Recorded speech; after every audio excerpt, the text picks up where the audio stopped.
Water is needed for all life to survive. As a result, humans have been fighting over water for centuries, especially here in the American West. We're here in Big Pine, California. We want to be able to look at some of the water issues that affect the Big Pine Indian Reservation and its people. Our story begins in Los Angeles, the land where at one time it could only handle so many people. Up until 1900s it was 100,000 people, and they were looking to be able to grow, but they couldn't because they didn't have water to be able to sustain the amount of people they wanted to be able to live there. So the city of Los Angeles began reaching out and looking for ways to bring water to it. Fred Eaton, the former mayor of Los Angeles, was up in the Owens Valley, and he saw the Owens River and the watershed of the Eastern Sierra, and realized that that was a huge water source that they could be able to bring over to the city of Los Angeles to feed the homes, to feed the businesses, to feed the people.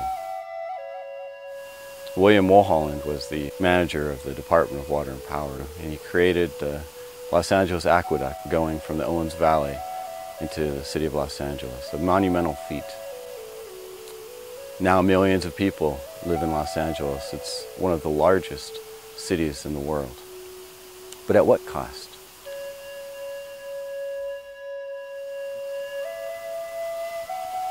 Owens Lake was once filled with water. However, as water was diverted to go into the Los Angeles Aqueduct, water no longer was able to flow into the lake. And as a result, the lake was drained. And that's what we see today, a drained lake, a dry lake. As the lake dried, particles began going into the air, creating the largest air pollution problem in the United States. The Big Pine Indian Reservation sits in a place that at one time had agriculture happening. The Big Pine Creek actually came down and fingered out into the valley, being able to provide a very lush environment.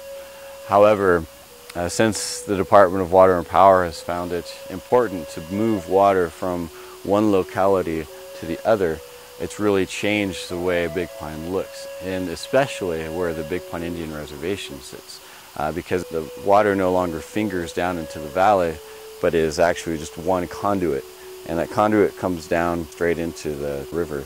Now what this has caused is a lot of areas that no longer have water going to them, and as a result we're seeing the transformation from that which was a lush area into now a dust bowl. There was a springs at Fish Springs at one time.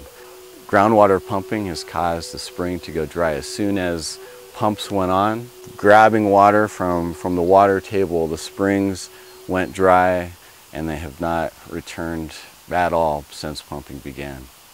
Currently, the Department of Water and Power has an exemption on pumping at the hatchery, and with that exemption, it doesn't matter how much environmental impact is caused there, they're able to pump as much as they need to. Our health has been deeply impacted. A lot of our people have diabetes. A lot of our people are struggling to maintain weights because we're no longer eating the natural foods that our ancestors used to. Instead, we're going to the supermarkets and buying highly processed foods.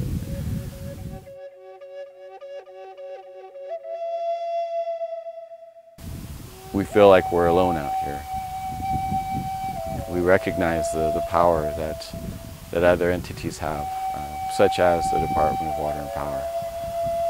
Powers which are difficult for us to be able to fight against. Here you see an open piece of land.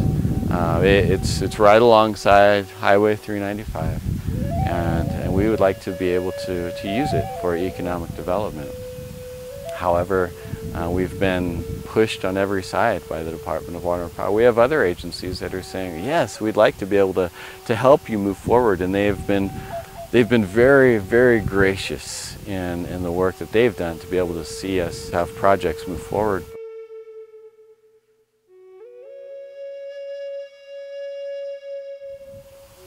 We'd like to thank the Environmental Protection Agency for their help in partnering with us to be able to protect our lands, to protect our air, to protect our water.